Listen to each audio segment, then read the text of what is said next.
శ్రీదేవి భాగవతం తృతీయోధ్యాయము. శృण्वन्तु सम्प्रवक्ष्यामि पुराणानि मुनीश्वरः यदा श्रुतानि तत्त्वेन व्यास सत्यवती सुतात् मद्वयं पद्वयं चैव ब्रत्रयं वा चतुष्टयं अनापलिङ्गकुस्कानि पुराणानि पृथक् पृथक् 14,000 चामास्यमाद्यं प्रकीर्तितं तदाग्रसहस्रं तु मार्कण्डेयं महद्भुतं 14,000 तदा 500 च भविष्यं परिसङ्ख्यातं मुनिभिस्तत्त्वदर्शिभिः 18,000 वै पुण्यं भागवतं किल तदा चायुतसङ्ख्याकं पुराणं ब्रह्मसंज्ञकं 12,000 ब्रह्माण्डं च शताधिकं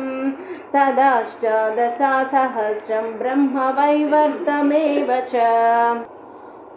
आयुतं वामनाख्यं च वायव्यं 600 च 24 संख्याता सहस्राणि तु सौनका 23,000 वैष्णवं परमाद्भुतं 24,000 वाराहं परमाद्भुतं 16,000 पुराणं चाग्निसंहितं 25,000 नारदं परमं मतं 55,000 पाद्माख्यं विपुलं मतं 11,000 लिङ्गाख्यं चातिविस्तृतं 19,000 गारुडं हरिभूषितं हरिभाषितं 17,000 च पुराणं कूर्मभाषितं 81,000 स्कान्दाख्यं परमाद्भुतं पुराणाख्या च संख्या च विस्तरेण मया नघा तदैवोपपुराणानि शृण्वन्तु ऋषिसत्तमाः सनत्कुमारं प्रथमं नारसिंहं ततः परं नारदीयं शिवं चैव दौर्वासनमनुत्तमं कापिलं मानवं चैव तदा चौशानसंस्कृतं वारुणं कालिकाकेण्डा साम्बं नन्दीकृतं शुभं सौरं पाराशरं प्रोक्तामादित्यं चातिविस्तरं महेश्वरं भागवतं वासिष्ठं च सविस्तरम् एतान्युपपुराणानि कथितानि महात्मभिः 18 पुराणानि कृत्वा सत्यावती सुतः भारताख्यानमतुलं चक्रे तदुपबृंहितं मन्वन्तरेषु सर्वेषु द्वापरे युगे प्रादुष्करोति धर्मार्थिपुराणानि यदा विधि द्वापरे विष्णुर्व्यास रूपेण सर्वदा वेदमेकं सा बहुधा कुरुते हितकाम्यया अल्पायुषोऽल्पबुद्धिश्च विप्रान् ज्ञात्वा कलावदं पुराणसंहिता पुण्यं कुरुते साहु युगे युगे श्रीशूद्रद्विजबन्धूनां न वेदश्रवणं मतं तेषमेव हितार्थाय पुराणानि कृतानि च मन्वन्तरे सप्तमेत्र शुभे वैवस्वताभिधे प्राप्ते द्वापरे मुनिसत्तमः व्यासः सत्यवती सूनुर्गुर्मुदे व्यास सत्यवती सूनुर्गुर्मुर्मे धर्मवित्तमा 39 प्राप्ते द्रौणिर्व्यासो भविष्यति अतीतास्तु तदा व्यासा 27 च पुराणसंहितास्तैस्तु कथितास्तु युगे युगे ब्रूहि सूत महाभागव्यास पूर्वयुगोद्भवः वक्तारस्तु पुराणानां द्वापरे युगे युगे द्वापरे प्रथमे व्यस्ता स्वयं वेदा स्वयं भुवा प्रजापतिर्द्वितीये तु द्वापरे व्यासकार्या तृतीये चोशना व्यासश्चतुरे तु बृहस्पतिः पञ्चमे सविता व्यासः षष्ठे मृत्युस्तदा परे माघवा सप्तमे प्राप्ते वसिष्ठस्त्वष्टमे स्मृतः सारस्वतस्तु नवमे त्रिधाम दशमे तदा एकादशेत द्रिवृषो भारद्वाजस्तथं त्रयोदशे चान्तरिक्षो धर्मश्चापि चतुर्दशे त्रयारुणिः पञ्चदशे षोडशे तु धनञ्जय मेधातिथि सप्तदशे व्रतिह्याष्टादशे तदा अत्रिरेकोनविंशेद गौतमस्तु ततः परम् उत्तमश्च कविंशेद हर्यात्मपरिकीर्तितः वेणोवाजस्रवैश्च सोममुख्यायणस्तदा तृणबिन्दुस्तदा व्यासो भार्गवस्तु तथा परम् ततः शक्तिर्जातु कर्ण्या कृष्णद्वैपायनस्ततः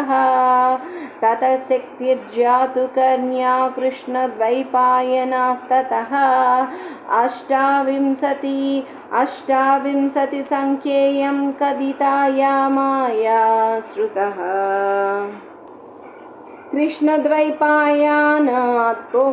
कृष्णद्वैपायनोत्प्रोक्तं पुराणं च माया श्रुतं श्रीमद्भागवतं पुण्यं सर्वदुःखगनाशनं कामदं मोक्षदं चैव वेदार्थपरिबृंहितं सर्वागमरसारमं मुमुक्षूणां सदा प्रियं व्यासेन कृत्वातिशुभं पुराणं सुकाय पुत्राय महात्मने यत् वैराग्ययुक्ताय च पाठितं वै विज्ञानचैवाराणि सम्भवाय सूत्रं मया तत्र तदा गृहीतं मुखान्मुनीन्द्रः पुराणगुह्यं सकलं समेतं गुरो प्रसादात् करुणानिदेश्य सुतेन पृष्ठसकलं जगद द्वैपायनसत्रपुराणगुह्यम् अयोनिजेनाद्भुतबुद्धिना वै श्रुतं माया तत्र महाप्रभावं श्रीमद्भगवतामराङ्घ्रि प्रफलास्वादादारसत्तमा संसारनावदुर्विगाह्य सलिलं सन्तर्तुकामः सुखः नानाख्यानरसालयं श्रुतिपूटैः प्रेव्न्यो शृणोदद्भुतं तुच्छ्रुत्वा न विमुच्यते कलिभयदेवं विदः कः क्षितौ पापीयानपि वेदधर्मरहिता स्वाचारहीना सयो व्याजेनापि शृणोति या परमिदं श्रीमत्पुराणोत्तमं भुक्त्वा भोगकलापमत्र विपुलं देहावसाने चलम् योगी प्राप्यामवाप्नुयात्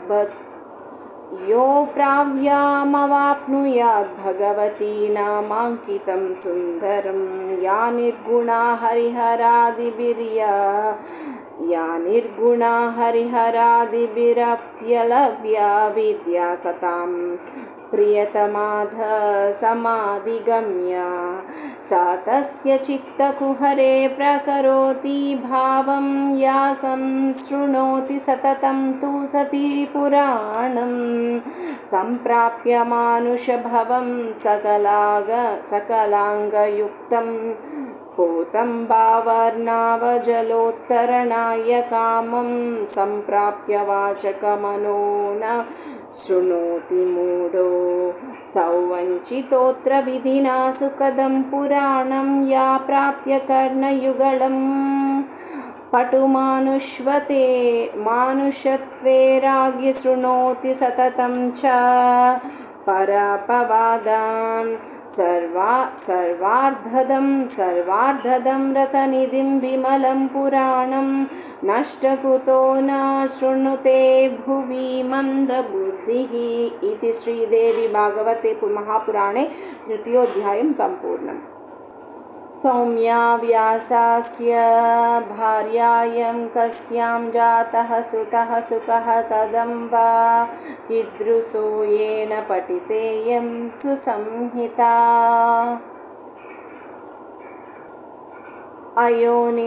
अयोनिजस्त्वया प्रोक्तस्तदा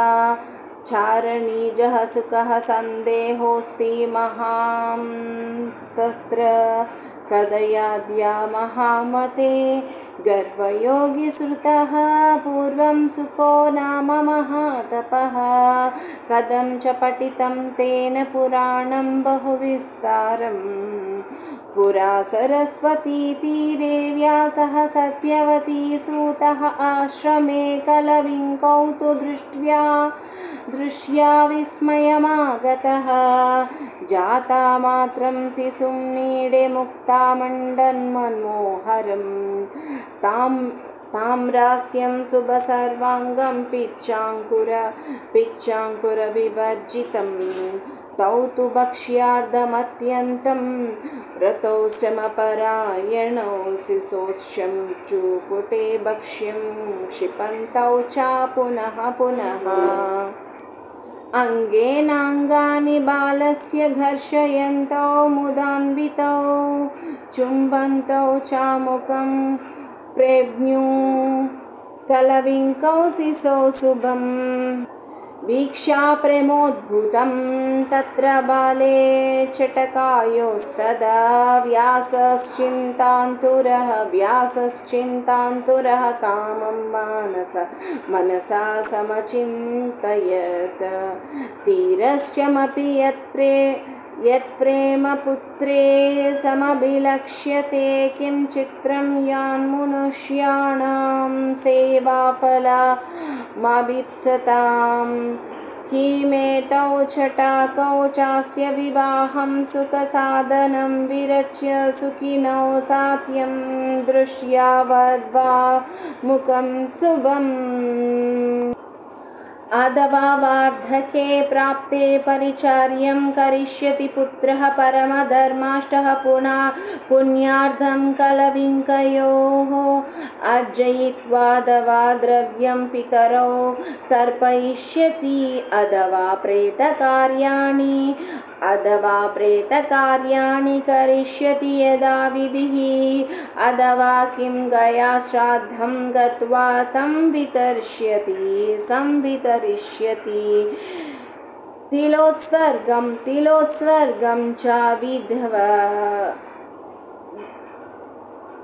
तिलोत्सर्गं च विधिवत् करिष्यति बालका संसारेऽत्र समाख्यातं सुखानमुत्तमं सुखं पुत्रगात्रपरिष्वङ्गो लालनं च विशेषतः अपुत्रस्य गतिर्नास्ति स्वर्गो नैव च पुत्राधन्यतर नास्ति परलोकस्य साधनं मन्वादिभिश्च मुनिभिर्धर्मशास्त्रेषु भाषितं पुत्र वा स्वर्गमाप्नोति न पुत्रस्तु कदञ्चन दृश्यते अथवा वार्धके प्राप्ते परिचार्यं करिष्यति। पुत्रः परमधर्मिष्ठः पुण्यार्धं कलविङ्कयो अर्जयित्वा दवा द्रव्यं पितरौ तर्पयिष्यति अथवा प्रेतकार्याणि करिष्यति यदाविधि। अथवा किं गया श्राद्धं गत्वा संवितरिष्यति तिलोत्सर्गं च विधिवत् प्रकरिष्यति बालकाः संसारेऽत्र समाख्यातं सुखानमुत्तमं सुखम्। पुत्रगात्रपरिष्वङ्गो लालनं च विशेषतः अपुत्रस्य गतिर्नास्ति स्वर्गो नैव च पुत्राधन्यतरन्नास्ति परलोकस्य साधनं मन्वादिभिश्च मुनिभिर्धर्मशास्त्रेषु भाषितम्। पुत्रावना स्वर्गमाप्नोति न पुत्रस्तु कथञ्चन दृश्यतेऽत्र समक्षं तान्ननो मानेन साध्यते। पुत्रवान्मुच्यते पापदाप्तवाक्यं च शाश्वतम् अतुरो मृत्युकालेऽपि भूमिशय्यागतो नरः करोति मनसा चिन्तां दुःखितं पुत्रवर्जिता। धनं मे विपुलं गेहे पात्राणि विविधानि च मन्दिरं सुन्दरं चैव कोऽस्य स्वामी भविष्यति। मृत्युकाले मनस्तस्य दुःखेन भ्रमते यतः अतस्यो दुर्गतिर्नूनं भ्रान्ति चित्तस्य सर्वदा। एवं बहुविधां चिन्तां कृत्वा सत्यवती सूतः निश्वास्य बहुधा चोष्णं विमानः शम्भुभवः विचार्य मनसात्यर्थं कृत्वा मनसि निश्चयं जगाम च तपस्तप्तुं मेरुपर्वतसन्निधौ मनसा चिन्तयामास तं देवं समुपास्महे वरप्रदाननिपुणं वाञ्छितार्थप्रदं तदा। विष्णुं रुद्रं सुरेन्द्रं वा ब्रह्मणं वा दिवाकरं गणेशं कार्तिकेयं च पावकं वरुणं तदा। एवं चिन्तयतस्तस्य नारदो मुनिसत्तमः यदृच्छाय समायातो वीणापाणिः समाहितः तं दृष्ट्या परमप्रीतो व्यासः सत्यवती सूतः कृत्वार्घ्यमासनं दत्त्वा पप्रच्छ कुशलं मुनिम्। श्रुत्वा कुशलप्रश्नं प्रपच्छ मुनिसत्तमः चिन्तातुरोऽसि कस्मात् त्वं द्वैपायन वदस्व मे। अपुत्रस्य गतिर्नास्ति न सुखं मानसे ततः तदर्थं दुःखितश्चाहं चिन्तयामि पुनः तपसा तोषयाम्यद्यकं देवं वाञ्छितार्थम् इति चिन्तातुरोऽस्मद्यात्वमहं शरणं गतम्। सर्वज्ञोऽस्मि महर्षे त्वं कदयासु कृपानिधे कं देवं शरणं यामि यो मे पुत्रं प्रदास्यति इति व्यासेन पृष्टस्तु नारदो वेदविन्मुनिः उवाच। उवाच परया प्रीत्या कृष्णं प्रति महामनाः। पारासर्या महाभागयुत्वं पृच्छसि मामिहातामेवार्धं पुरा पृष्टः पीत्रा मे मधुसूदनः। ध्यानस्थं च हरिं दृष्ट्या पीतमे विस्मयं गतम् पर्यपृच्छति देवेशं श्रीनाथं जगतः पतिं कौस्तुभोद्भसितां दिव्यां शङ्खचक्रगदाधरं पीताम्बरं चतुर्बाहुं श्रीवत्साङ्कितवक्षसं शरणं सर्वलोकानां देवदेवं जगद्गुरुं वासुदेवं जगन्नाथं तप्यमानां महातपः। देवदेव जगन्नाथ भूतभव्य भवत्प्रभोः तपश्चरसि कस्मात् त्वं किं ध्यायसि जनार्दनः। विस्मयोऽयं ममात्यर्धं त्वं सर्वजगतां प्रभुः ध्यानयुक्तोऽसि देवेश किञ्च चित्रमतः परं त्वान्नाभिकमलज्जातः कर्तःमखिलस्यः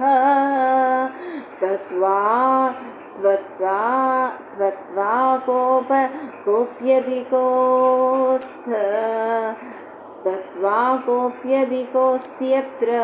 तं देवं ब्रूहि मापते। जानाम्यहं जगन्नाथत्वमादि सर्वकारणं कर्ता पालयिता हर्ता समर्थ सर्वकार्यकृत् इच्छाया ते महाराज सृजाम्यहमिदं जगत् हरः संहरते काले सोऽपि ते वचने सदा। सूर्यो भ्रमति चाकाशे वायुर्वति शुभाशुभा अग्निस्तपति पर्जन्यो वर्षति सत्वदाज्ञया। त्वं तु ध्यायसि देवं संशयोऽयं महान्मया त्वत्त्वाह परं न पश्यामि देवं वै भुवनत्रये।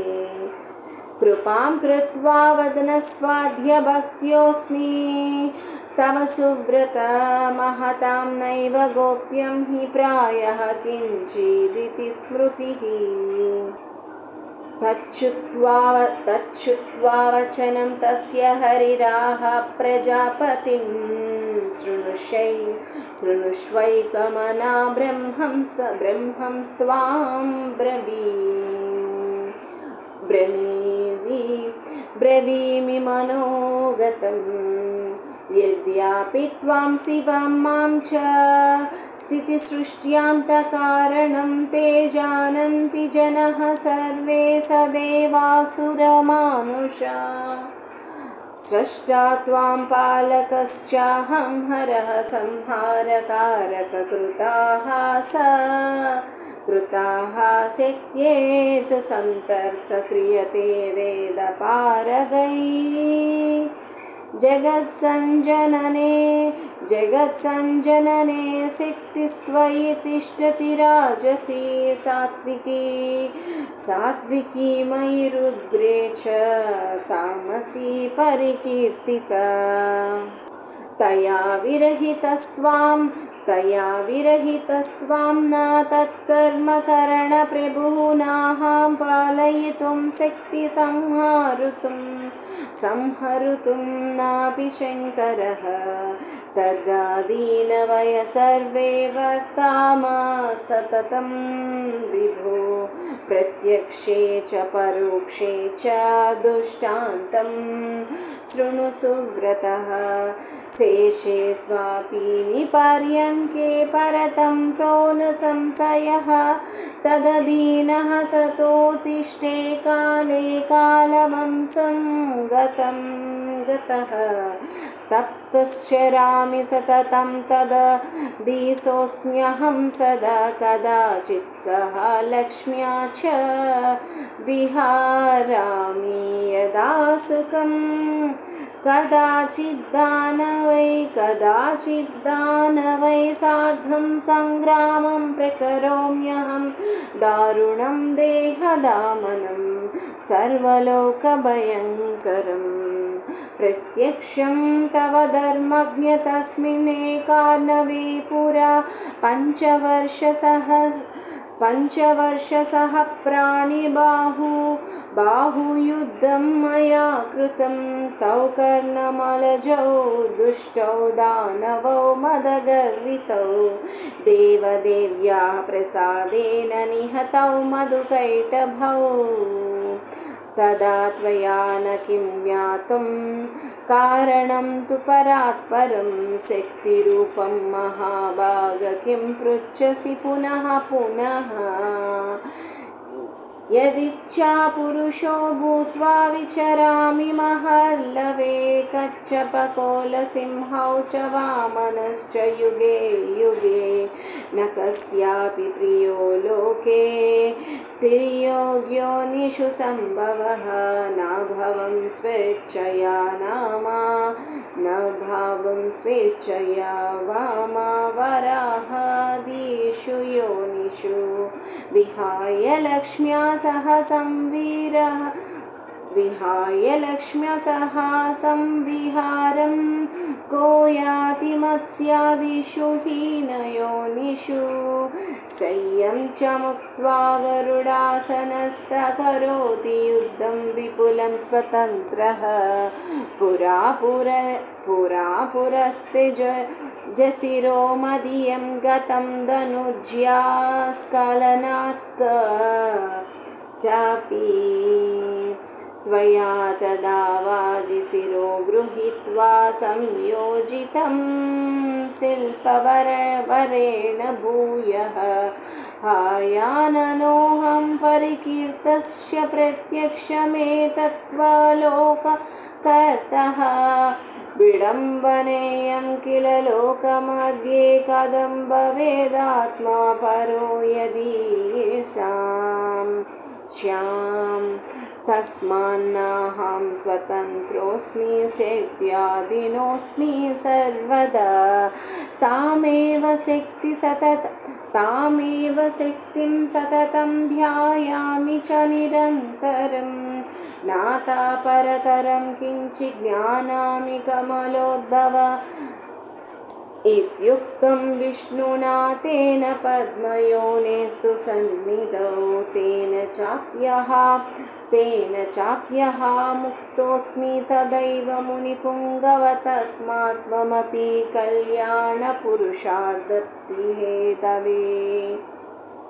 पुरुषार्थप्तिहेतवे असंशयं हृदं भोजे भज देवी पदाम्बुजं सर्वं दास्यति सा देवी यद्यदिष्टं भवेत् तव नारदेनैव मुक्तस्तु व्यासः सत्यवती सूतः देवी पादाब्जनिष्णातस्तपसे प्रयागिरौ इति श्री देवी भागवत महापुराणे प्रथमस्कन्धे